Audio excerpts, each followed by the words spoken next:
May nakikita ho ba kayong victory with the numbers ng mga senators na umayon para i-remand yung articles of impeachment? We are confident.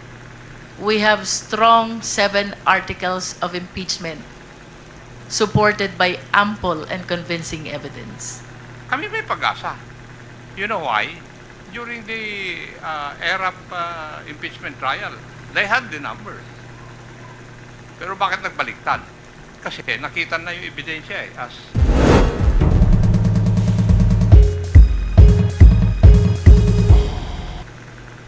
Ano pong guidance and directive ni Speaker?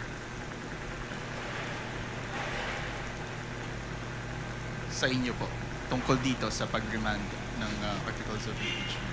Meron po ba? February.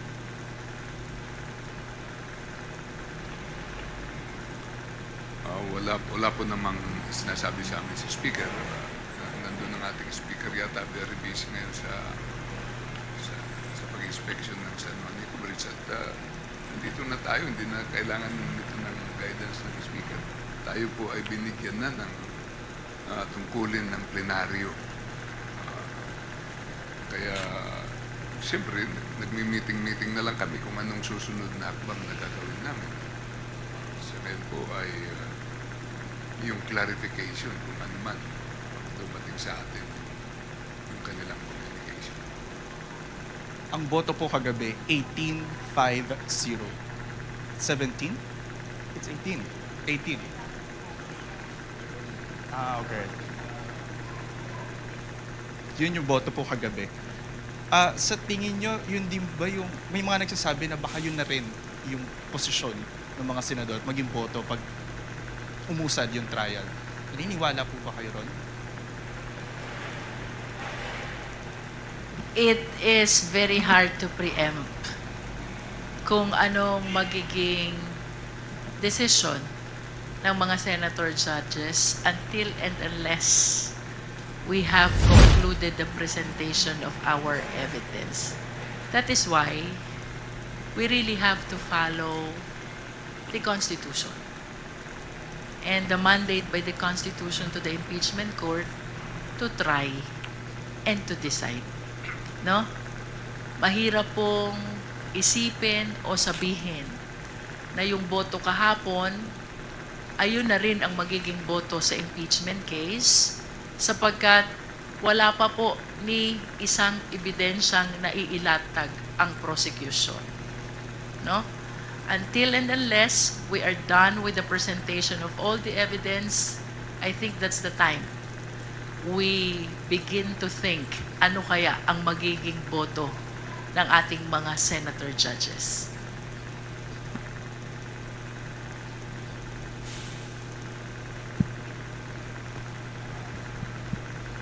Are you done with your questions? Okay. Bibian Gulia from ABS-CBN. Go ahead.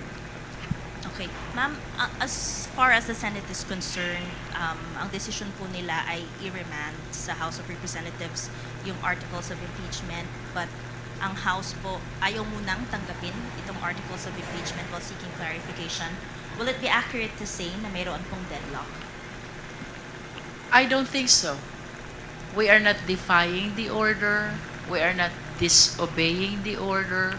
What I said earlier, we are deferring the receipt until we are clarified on the actions taken by the Senate last night. Ano ba yung tatlong actions?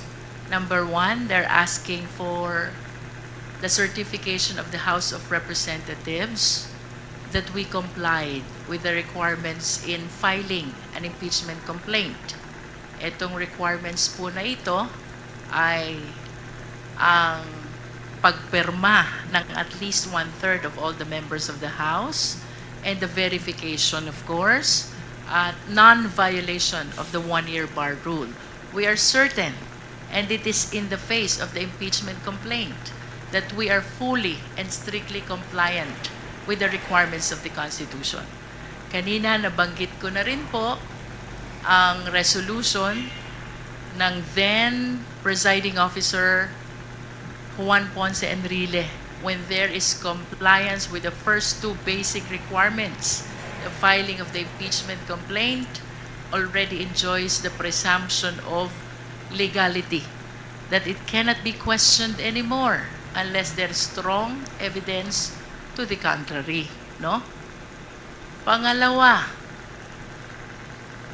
they're asking for the confirmation of the 20th Congress, whether it will pursue the impeachment complaint against the Vice President. How can this order be complied when the 20th Congress does not yet exist? Wala pa pong 20th Congress. Nasa 19th Congress pa lang po tayo. So, who will comply? The second order. Number 3, bagaman ito po'y hindi part ng order nila, but I saw a letter in the social media, rendered moot ang presentation of articles because the verified complaint has been referred already to the impeachment court. Ito po'y gusto namin maklarify lahat sapagkat yung una, we are fully compliant with the Constitution. Yung pangalawa, wala pang 20th Congress. At yun pong pangatlo, the presentation of articles, that is part of their own rules. And we are ready to present the articles.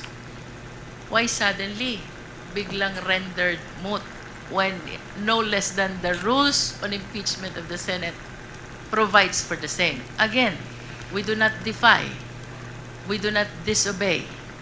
We are merely deferring receipt of the same to give way to the clarification of all these issues surrounding the actions taken by the Senate last night. That is in as far as I am concerned, as part of the prosecution panel, because as I have said earlier, hindi naman po bahagi ng trabaho ng prosecutors ang pagtanggap nung ibinabalik na articles of impeachment, including the receipt of whatever order issued by the Senate, especially if it is addressed to the House of Representatives. Let us wait and see as to the action that will be taken by the Office of the Secretary General. Pero may assurance po ba na susunod kung halimbawa ma-clarify na po or depende pa sa magiging response ng Senate? As soon as this is clarified and the clarification is in accordance with the Constitution, the Senate rules on impeachment and other existing laws, we will certainly abide. Dahil kagaya ng sinabi po ng aking mga kasama, ibang usapan to, impeachment court ito. Sila po ang judges at kami po ang prosecutors. We are morally bound to follow the orders of the impeachment court. Clarification lang din, ma'am, kasi last day na po ng session today. So wala po bang compliance na mangangailangan ng House plenary action? At this point, what we are considering is to prepare a motion seeking for clarification.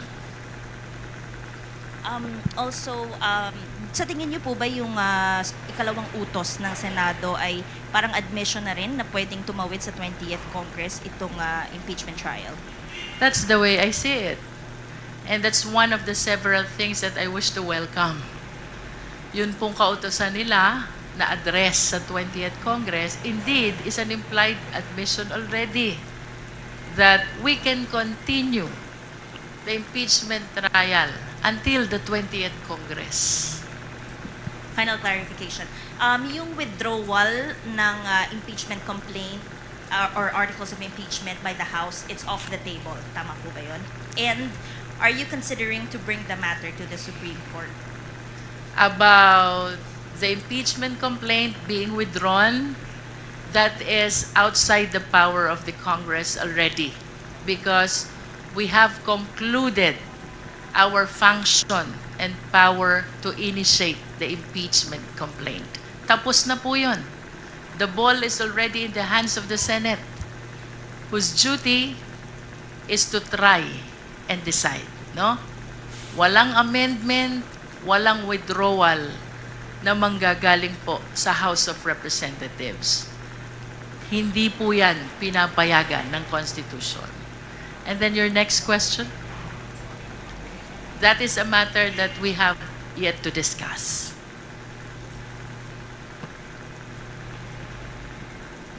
Ma'am, clarification lang, Congressman. Before you Congressman proceed with Jerby. your question, Vic, sorry, we would like to acknowledge the presence of House Quadcom Lead Chair, Congressman Robert Ace Barbers of Surigao del Norte. Is your question, Vic, related to the question of Vivian? Okay. Yes. Okay, proceed.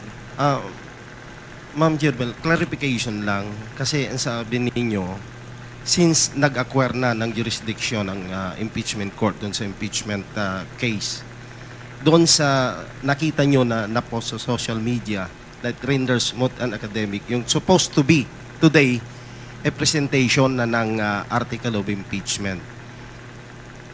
Miwino, kumbaga clarification, tinututulan nyo yung cancellation ng presentation since the impeachment court acquired the jurisdiction on the matter. We are not opposing. We are seeking clarification.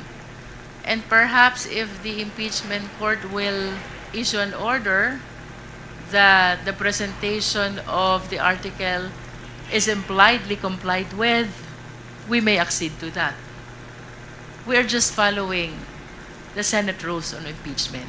And the presentation of the articles is one of the significant part of their own rules on impeachment. Thank you, ma'am. Thank you, Vic. From Philippine Daily Inquirer, Krisha Subing-Subing is now acknowledged. Hello po. Medyo related din po sa question ni Ate Vivian kanina. So, kailan at paano po magsisik ng clarification sa Senate if Congress adjourns by today po? I mean, the past few months has shown us that the Senate refuses to convene into an impeachment court kapag walang session po. So, I guess, is it possible na yung 20th Congress Senate na po yung makapagbigay ng clarification sa House po on their motion kagabi? Can we address the question to the good-looking prosecutor, Rog Gutierrez?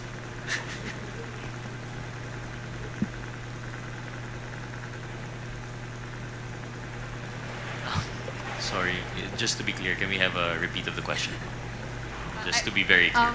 Kailan and paano po magsisik ng clarification yung House prosecution regarding the move by the Senate yesterday? Kasi as the past few months have shown us, hindi po ayaw mag-convene ng Senate as an impeachment court kapag walang session. And so we can expect that until June 30. So is it possible na sa 20th Congress Senate pa po magkaroon ng clarification sa mga tinatanong ng House? To be frank lang po, I don't think it would be a fair statement we cannot preempt the impeachment court. We cannot substitute their decision. We cannot say for sure that they will not convene po, no? So what is very clear for us here in the prosecution panel is that we will be seeking clarification, and it will be addressed not to the Senate but to the impeachment court. Now, the question of whether or not they will convene, I think that only they can answer po, no? And ma'am, tama po ba yung pagkakaintindi ko? You are preparing a motion to be read at the plenary later po? Motion seeking for clarification. And then my second question po, it seems that you and other legal experts agree po na the Senate does not have constitutional power to remand po. So, in your opinion, does the House have the power to reject the remand? Is that a possible pathway for you?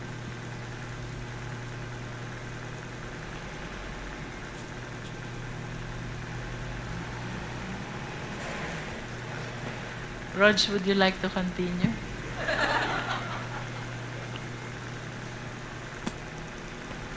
Marami kang fans dito.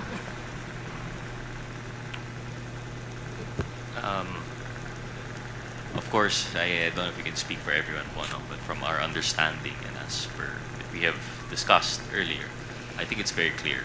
Originally, although they are co-equal as members of the House and as members, senators, very different po in dynamics when we are now talking of the impeachment court and the prosecution. All that we can say for sure is that we believe that we have followed the Constitution. We are confident in that the proper processes were obeyed. So if there is that remanding, whether or not that would be within their powers, that would be something not for us to decide. Now, when it comes to the rejection, it's, for lack of a better term, we would probably, like we mentioned, we would defer po, no? Just to be clear, so, we are deferring for pending clarification. Now, once the response has been received, then again, we will decide po, no? If it is clear enough that it is something that we can actually comply with po, no? I hope that would clarify it. Yun na po. Thanks, Kuya Rai. Thank you, Krisha. Mela Lismoras from PTV4.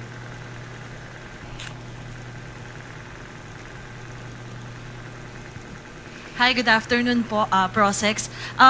Sulitin ko na lang po yung pagkakataon since I think this is the first time na medyo marami po tayong humarap dito nga sa isang press conference.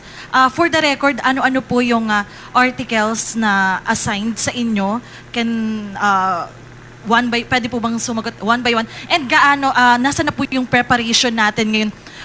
Dahil at gaano kahalaga na marinig po ito ng ating mga kababayan kasi up until now ang dami na nating naging process dito nga sa impeachment proceedings pero may mga nagsasabi pa rin na it's all about politics, may mga ganong criticisms.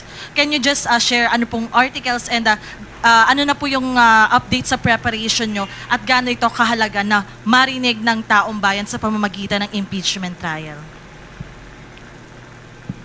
Una po, gusto kong balikan kanina yung tanong, yung tungkol sa can we rejected. Di ba? Ngayon, na-return nila sa amin, na-reject. Baka magbula-bula po ito, wala nang patutunguhan. Yung po ang ayaw nating mangyari. Ang importante po dito, ang interest ng taong bayan at saka yung duties and obligations natin.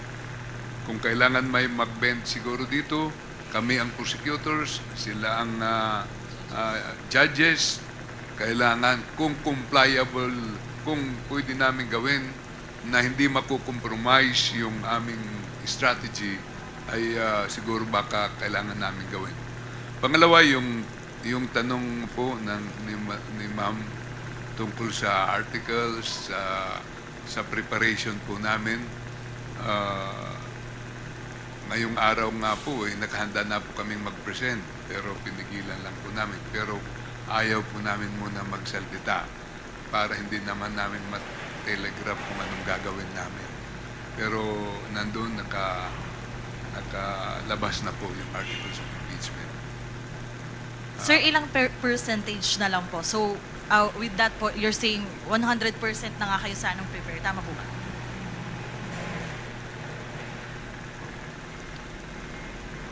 Tama po. Thank you, Mela. Jongman Lapas from DZRJ.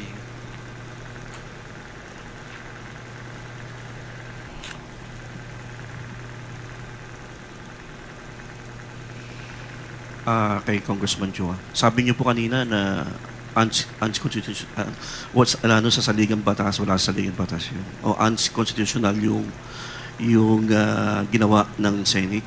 Sa palagay po ba ninyo magkaroon ng constitutional crisis po itong hakbang ng Senate?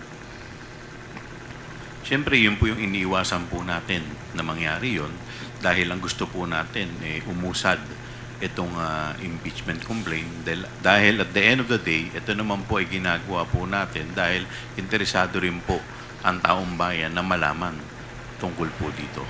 So, sa akin pong paniniwala, ito naman po ay mariresolba ng maayos. At ito po ay gagawin po natin hanggat, sabi nga po kanina, kung gaano kahaba ang aming pasensya, hahabaan pa po namin para ma-resolba lamang itong kinakaharap nating impeachment.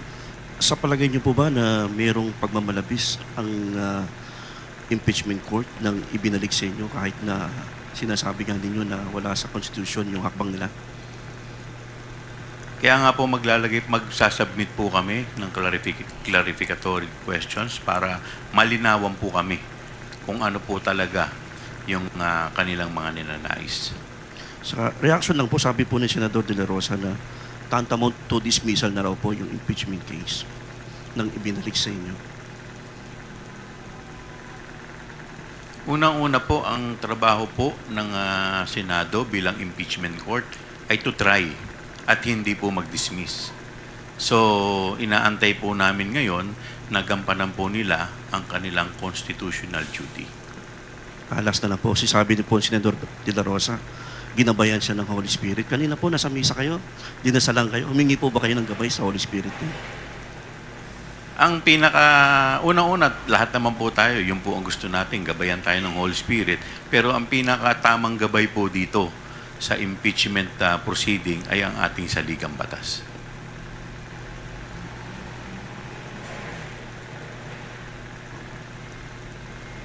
Okay, let us now recognize Earl Tobias from IBC 13. Good afternoon po. To our prosecutors, once and for all po, dapat ngayong araw nakatakdang magpresenta ang prosecution panel ng Articles of Impeachment sa Senado. Ano na pong mangyayari? Pupunta pa po ba ang prosecution panel ngayong gabi? O sabi po ninyo kayo na Prosec Libanan, kayo'y handa na sana pero napigilan. So ibig sabihin po ba hindi to mangyayari ngayong last session ng Senado?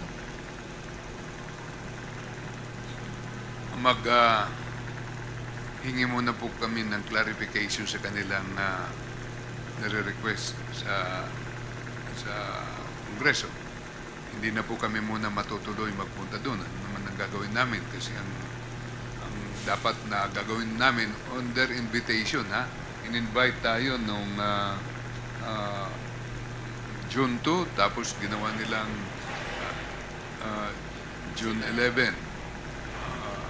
Nakahanda kami kasi silang nag-imbita. Ngayon, sinasabi nila hindi na matutuloy. So, hindi na kami pupunta roon. Kasi baka lalo lang magkagulo kung anong gagawin namin doon.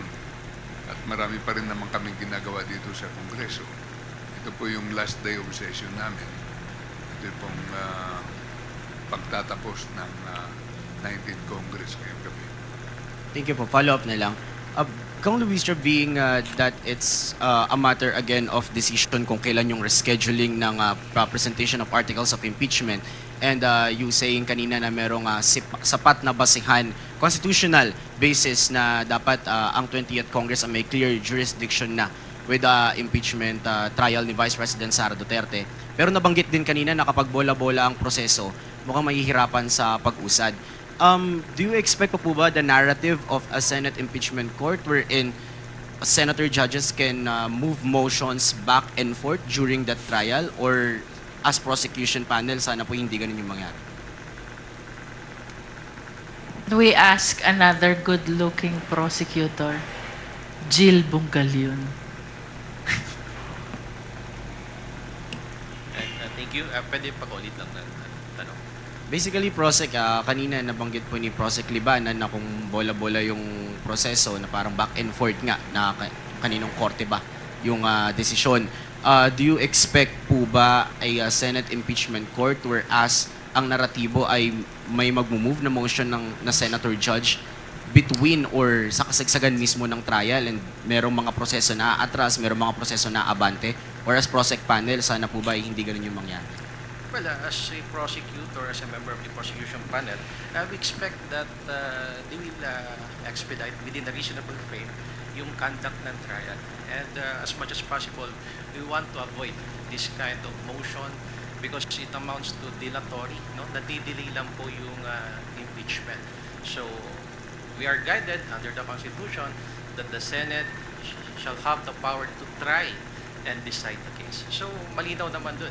We should proceed with the trial, and I guess all the members of the prosecution panel are ready with the trial. Thank you, Earl. It's your turn now. Dwight De Leon from Rappler. Hello po, good afternoon. Yun kung sa request ng Senate, yung sa motion nila, dalawa nga po yun, and you've mentioned already that the second part of the motion cannot be complied with because the House is currently in the 19th Congress. So, do you think that the delay is deliberate, the Senate is deliberately delaying the impeachment trial? let's ask one more good-looking prosecutor. Congressman Keith Flores. Intentionally delaying it, medyo mahirap yan na question but they could have, yeah, we cannot speak for them, no? But then again, di ba, paulit-ulit din nilang sinasabi, but Cheese has been saying that they cannot bind the 20th Congress Senate.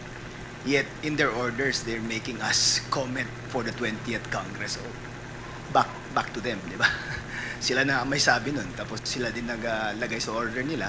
And it's very impossible to comply with such an order. So if it's impossible to comply with such an order, how can we move forward if it is a condition of moving forward? Kaya sinasabi namin na parang dapat it should be baliwala lang yung order na yun kasi it's impossible to do as of the time. So in the House prosecution panel's view, do you think the Senate is delaying the process, deliberately delaying the process? I cannot speak for everyone, no? But for me, yes. Sorry. Okay po. By asking the House po to issue a certification that the House did not violate the Constitution, was the Senate, do you think that the Senate was already putting a premium on the arguments presented by by Sara Duterte's camp? Because yung mga arguments kahapon ni Nabato, seconded by Senator Bongo, it was in, all of those were in the petition filed by Sara Duterte with the Supreme Court. Specifically, yun nga po yung violation of the one-year bar rule. Do you think that the Senate is already, or the impeachment court rather, is already putting a premium on those arguments even before hindi pa tayo dumidiretso sa full trial proper?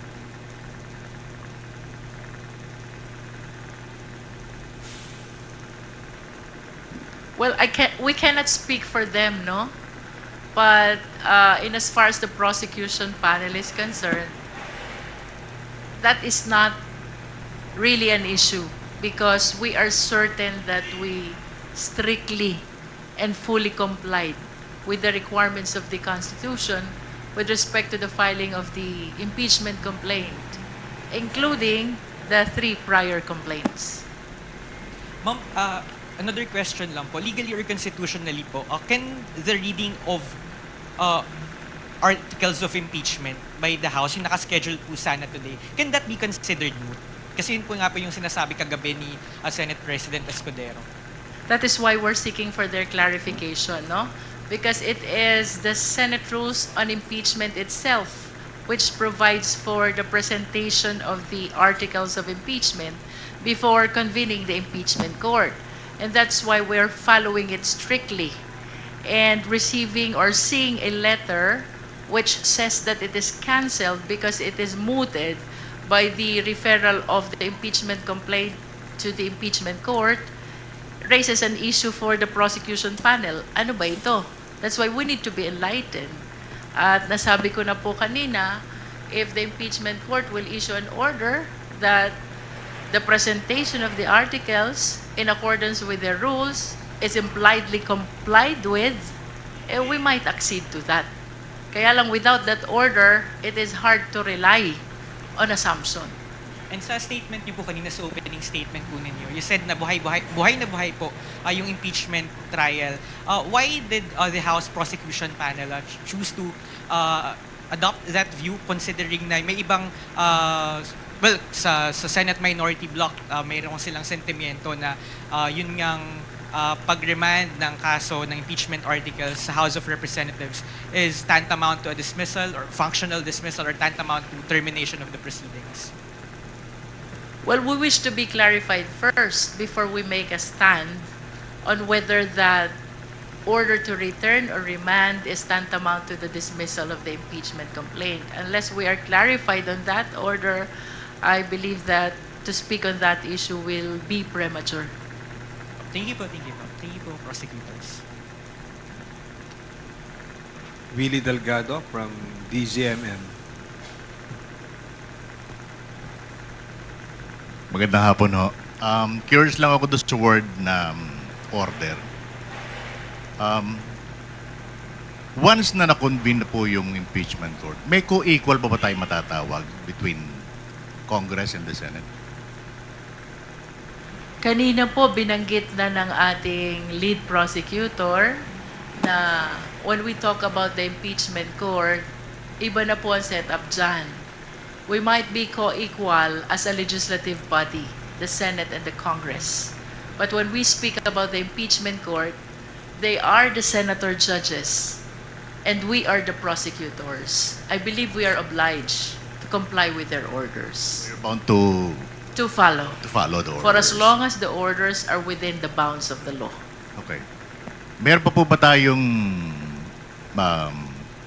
magaganap na reading of articles in the future? That will be one of the matters which we seek to be clarified. Okay. One last point. Pwede po bang bigay ng malinaw na kung ano yung kinahinatnan ng tatlong articles, impeachment complaint versus dun sa pang-apat? Kasi kung babalikan natin yung mga statement kagabi ni Senator Alan Cayetano, indirectly meron siyang tinutumbok na na parang nagkaroon ng error during the process. Specifically yung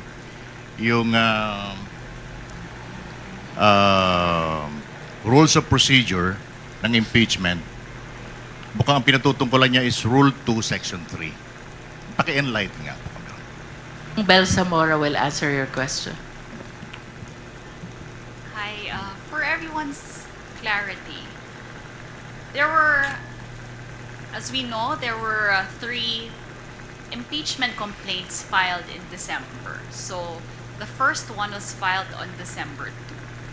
And under the Constitution, an impeachment complaint filed by a member or a public citizen, which is endorsed by a member, shall be calendared in the order of business of the House within 10 session days. So, for everyone's clarity, again, February 5 fell as the 10th session day.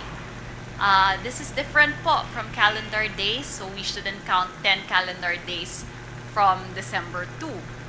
So all of the impeachment complaints, the 3 impeachment complaints were included in the order of business on February 5, which was the 10th session day. So pasok po siya doon sa requirement ng ating Constitution. Ngayon po, ano hong nangyari doon? Nung nakakalendar po siya, binasa po ito sa ating plenary session because there was already a 4th impeachment complaint which consolidated actually all of the articles in the different complaints. Pinagsama-sama po. Kaya po yung tatlong impeachment complaints ay na-archive na lang po. Pasok po siya doon sa requirement ng Constitution na makalendar sa session within 10 session days. Yun po yung requirement. Kaya kami po ay, ang House of Representatives po ay fully compliant with the constitutional requirements as well as the rules of Congress. Ito kaya yung naging dahilan kung bakit naglabas sila ng remand order kagabi? Isa po yun sa dahilan sa tingin ko. But I think it's because they did not, with the due respect, they did not understand the House rules and what happened during the last day of our sessions then. So most likely ito yung lalamanin halimbawa nung magiging clarification, Attorney Jinky. Okay. One last point. May nakikita ho ba kayong victory with the numbers ng mga senators na umayon para i-remand yung articles of impeachment? 17 versus 5. Sabi ko na po kanina, it will be improper to preempt the judgment of the senators and senator judges until and unless we have concluded the presentation of our evidence. We are confident. We have strong 7 articles of impeachment supported by ample and convincing evidence. Thank you po. Thank you. Pamela Vasquez from DCWB, from DCMM, sorry.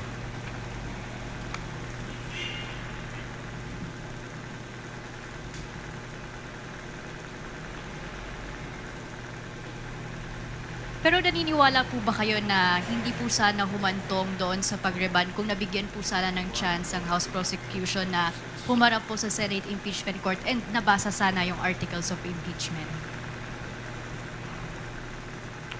Well, it is hard to speculate on what really prompted the issuance of that order. And that is precisely the reason why instead of reacting to the order, we prefer to seek first for clarification, no? We are inclined to believe na they are supporting also the mandate of our Constitution. That is what we want to believe in as far as we are concerned, because we must be reminded of the fact that sovereignty resides in the people, all government authority emanates from them, and all of us, the prosecutors and even the senator judges, we are all bound to follow the letter and the spirit of the Philippine Constitution. May we get lang din po yung reaction ng House Prosec doon po sa ilang senator judge na tumangging magsuot ng robe last night. Confident or kumpiyansa pa rin po ba yung House Prosec na magiging impartial yung Senate Impeachment Court dahil po dun sa hindi pagsuot ng ibang senator judge? Chairman Ako, would you like to answer? Be gentle. Pakiulit nga po yung katanungan. Para Reaction. mayroon akong pagkakataon na mag-isip. May reaction lang po doon kasi some senator judges refused to wear yung robes po during the convening ng impeachment court. So, ano po bang basa doon ng House Prosecution and kumpiyansa rin po ba ang panel na magiging impartial po ang Senate Impeachment Court? I do not know the reason why some of the senator judges refuse to wear their robes. Di po ba? So that's a matter of discipline within the Senate or within the impeachment court. Bahala na po yung presiding judge na magdisiplina sa kanila. Number two, kung kumpiyansa po kami na, ano po? Na magiging impartial nga po given na nag-refuse na magsuot ng robe yung ibang senator judge. Hindi naman po kayo magtatanong sa amin kung wala po kayong conclusion, di po ba? Your conclusion is as good as mine. Diba? And speaking of pagdidisiplina nga po ng presiding judge, satisfied naman po ba kayo doon sa naging pag-handle po ng presiding judge last night?